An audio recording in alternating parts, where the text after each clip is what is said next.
তো বন্ধু আশা করি সবাই ভালো আছেন। আজকে আবারও চলে এলাম আপনাদের সামনে একটা নতুন ভিডিও নিয়ে। তো বন্ধু এটা কিন্তু অত্যন্ত গুরুত্বপূর্ণ ভিডিও আজকে হবে, এবং এই ভিডিও যদি আপনারা স্কিপ না করে দেখেন তাহলে কিন্তু 3-4টা টিপস এই ভিডিওর মধ্যে থেকে পেয়ে যাবেন আপনারা।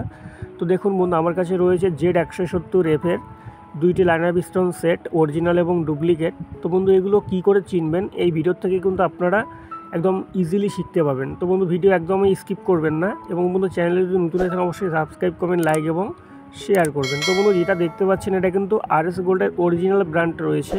তো এটা বাতিল করেছি আমরা, অনেক পুরনো হয়ে গেছিলো বলে এবং মোবিল খাচ্ছিল বলে। তো দেখুন এর যে কাটিংটা রয়েছে বন্ধু, টপের যে কাটিংটা সুন্দর কিন্তু কাটিং রয়েছে, অর্থাৎ একদম ফ্রেশনেস কাটিং, কোথাও প্রবলেম নেই, ঠিক আছে।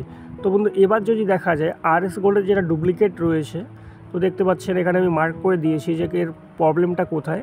তো দেখুন এটার প্রবলেম হচ্ছে এই জায়গাটার মধ্যে। এটা কিন্তু যে ভ্যালভের যে কাটিংটা রয়েছে অনেকটা আপারে রয়েছে, এটাই কিন্তু সবথেকে বড় সমস্যা। এবং এটা নিয়ে বিস্তারিত একটা ভিডিও আমি বন্ধু আপনাদের সামনে দিয়েছি, সেটা ডেসক্রিপশান বক্সে আবার লিঙ্ক দিয়ে দিচ্ছি, যে ডুপ্লিকেট পিস্টন ইঞ্জিনের মধ্যে সেটিং করলে কি সমস্যা আসে, এটা নিয়ে একটা বিস্তারিত ভিডিও দেওয়া আছে, সেটা লিঙ্ক আর ডেসক্রিপশান বক্সে আপনারা পেয়ে যাবেন। এবং বন্ধু এটার যে সমস্যা রয়েছে সেটা হচ্ছে ভ্যালভের যে গ্রুপ রয়েছে সেই গ্রুপের কিন্তু কাটিংয়ের সমস্যা। এটা অনেকটা আপারে কাটিং করে দিয়েছে ডুপ্লিকেটের মধ্যে, এটা কিন্তু আপনারা ইজিলি বুঝতে পারবেন। তো দেখুন আমি এখানে তারপরে মার্ক করে দিয়েছি, যদি এই অবধি কাটিং থাকতো তাহলে কিন্তু এটা যে কোনো ইঞ্জিনে চালানো যেত, কোথাও প্রবলেম আসতো না। এবং মার্কটা আমি সুন্দর করে দিয়েছি বন্ধু দেখুন। অর্থাৎ বন্ধু এটার এখানেও প্রবলেম রয়েছে, যে জায়গাটার মধ্যে তেল স্প্রে করবে সে জায়গাটাও কিন্তু অনেকটা চওড়া রয়েছে ডুপ্লিকেটের মধ্যে, দেখতে পাচ্ছেন আপনারা। এবং এখানে RSG লেখা রয়েছে, অরিজিনালের মধ্যেও কিন্তু এভাবে করেই লেখা থাকে। তো লেখার থেকে কিন্তু বন্ধু আপনারা কিছু বুঝবেন না, কিন্তু বুঝতে হবে কোন জায়গাটায় বন্ধু গ্রুপের কাটিং। এক নম্বর হচ্ছে ভ্যালভের যেটা গ্রুপ রয়েছে সেই ভ্যালভের গ্রুপের কাটিং, এবং দ্বিতীয়ত হচ্ছে বন্ধু পিস্টন রিংয়ের গ্রুপের কাটিং। তো বন্ধু হয় কি, পিস্টন রিংয়ের যে গ্রুপ রয়েছে সেটা যদি কাটিং কোথাও প্রবলেম হয় সেটা কিন্তু চালানো যায়, এবং ভ্যালভের গ্রুপের কাটিং কিন্তু চালানো যায় না।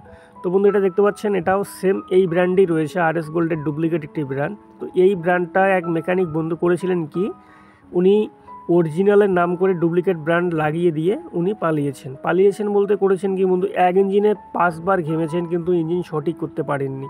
তো বন্ধু সেম এই দেখুন এই পিস্টনটার মধ্যে কিন্তু বন্ধু এভাবে করে উনি কেটেছেন, অর্থাৎ শ্রেণী দিয়ে সুন্দর করে এই জায়গাটা কেটে নিয়েছেন যাতে করে এই জায়গাটায় ট্যাচ না হয়। ফার্স্ট লাগানোর পরে কিন্তু উনি টের পেয়েছেন যেটা এখানে টাচ হচ্ছে, তারপরে কিন্তু উনি করেছেন কি, এটাকে কাটিং করে উনি সেটিং করেছেন। তো সেটিং করার পরে বন্ধু ইঞ্জিনটার প্রবলেম আসছিল কোথায়, যে ইঞ্জিনটা মোটামুটি আধা ঘন্টা চলার পরে প্রচণ্ড পরিমাণে সাদা ধোয়া এবং প্রচণ্ড পরিমাণে মোবিল খাচ্ছিল। যখনই হিট হয়ে যাচ্ছিলো তখনই কিন্তু সাদা ধোয়া দিচ্ছিলো এবং মোবিল প্রচণ্ড পরিমাণে খাচ্ছিল।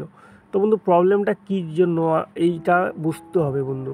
তো এটা কিন্তু উনি মোটামুটি 3 থেকে 4 বার ঘেমেছেন, তারপর অন্য একজন মেকানিক উনি গিয়ে ফুয়েল লাইনে কাজ করেছেন, তারপর সেম আবার ওই সমস্যা আসছিল ইঞ্জিনের মধ্যে। নেক্সট কিন্তু বন্ধু আমাকে কল করে এবং আমি যাই সেই জায়গার মধ্যে।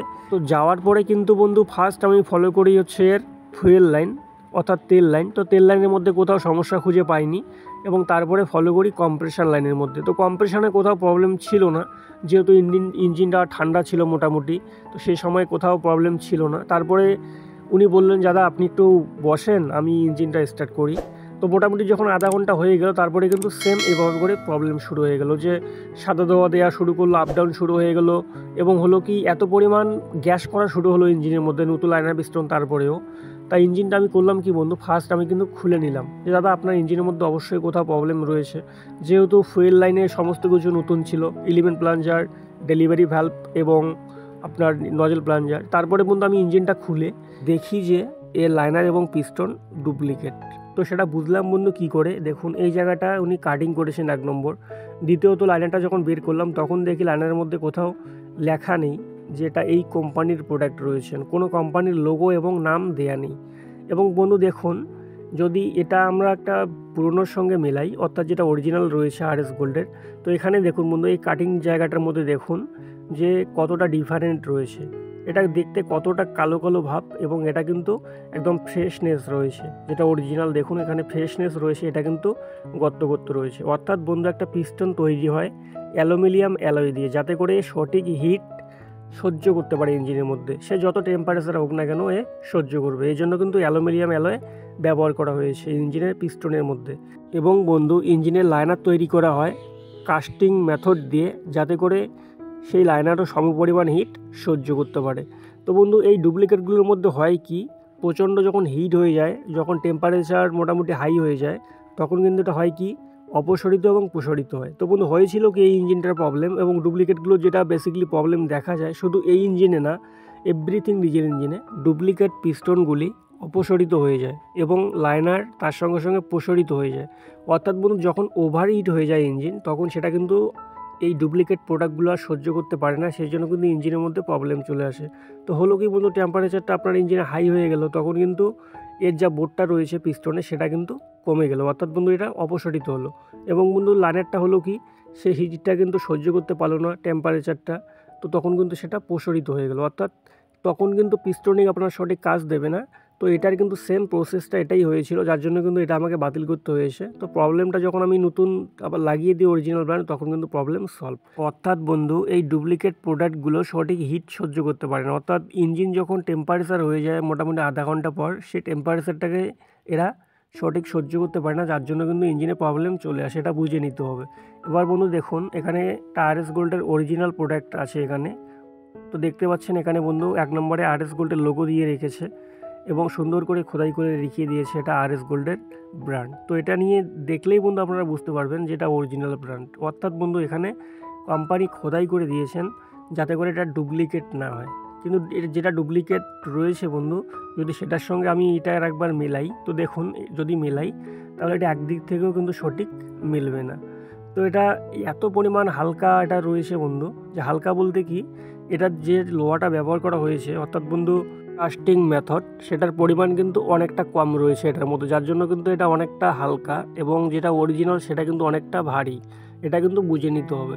এবং বন্ধু একটা লাইনারের মধ্যে যদি সঠিক পরিমাণ কাস্টিং মেথড না থাকে, তাহলে কিন্তু সে লাইনার অতিরিক্ত হিটের সময় কিন্তু অবশ্যই 100% সেটা কিন্তু অপসারিত হয়ে যাবে।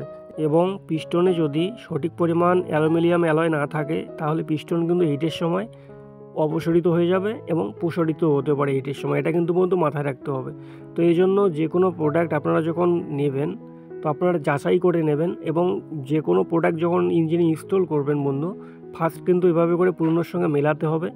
এবং যে কোনো প্রোডাক্ট যখন নেবেন সেটা নামজাদা নেবেন, অর্থাৎ বন্ধু আরএস গোল্ড যদি নেন তাহলে এভাবে করে খোদাই যেখানে লেখা থাকবে সে প্রোডাক্টটা আপনারা নেবেন, তাতে করে কিন্তু কখনো আপনারা ঠকবেন না। এবং বন্ধু এই ডুপ্লিকেট প্রোডাক্টগুলোর জন্য কিন্তু আমাদের অনেকটা হ্যারাসমেন্ট হতে হয়। যদি বন্ধু এটাকে এভাবে করে কাটিং করিয়ে দিয়ে আমরা সেটিং করি, তাহলে কিন্তু সেম প্রবলেম কিন্তু সেই ইঞ্জিনটাতেও চলে আসবে। তো বন্ধু আজকে এই পর্যন্তই, ধন্যবাদ, সবাই ভালো থাকবেন এবং সুস্থ থাকবেন। তো ভিডিও যদি ভালো লেগে থাকে বন্ধু অবশ্যই লাইক করবেন যদি আপনাদের কাজে লাগে। তো বন্ধু দেখা হচ্ছে আবার নেক্সট ভিডিওর মধ্যে।